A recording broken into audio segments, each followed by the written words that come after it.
Mes amis patriotes, je vous salue. Il y a quelques jours, j'ai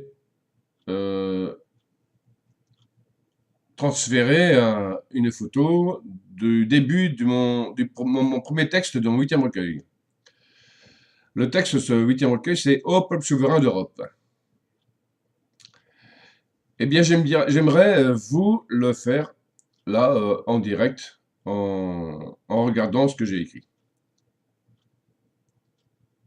Dites-moi ce que vous en pensez, en l'occurrence. Ô peuple souverain, plongé dans la tourmente, par ces hordes barbares si assoiffées de sang, relevez haut la tête et cessez cette attente, car l'heure est venue de chasser ces tyrans. Que par monts et par vaux, partout en terre de France, résonne le tocsin pour notre liberté, et que nos bataillons drapés de délivrance engagent les combats avec fidélité.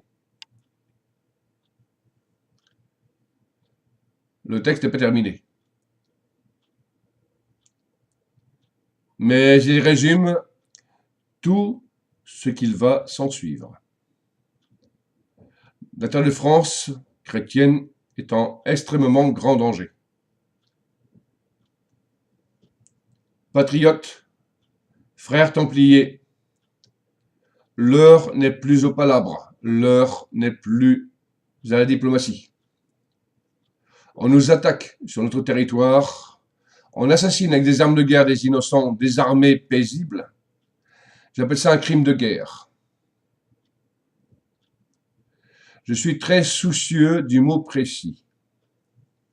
Et lorsque je dis que j'accuse de trahison ceux qui nous gouvernent, ce n'est pas pour rien que je le dis. Je le dis parce que toutes les preuves existent depuis 40 ans qu'il y a de la haute trahison, depuis Giscard, voire même avant, depuis Pompidou.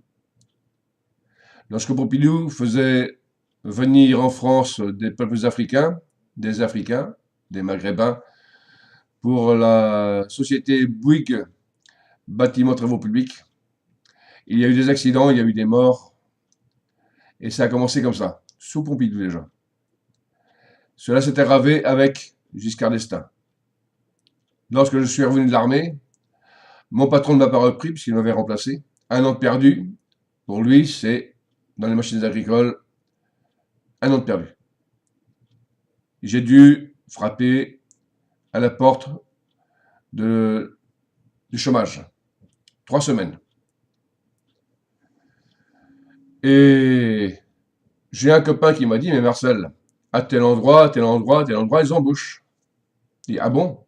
Alors comment se fait-il que l'ANPE, de l'époque, ne disent pas aux gens qui se font la queue, qui sont assis là à attendre pour avoir un emploi, comment se fait-il que l'ANPE ne dise pas qu'il y a des embauches? Alors je suis allé voir sur place, j'ai frappé à la porte.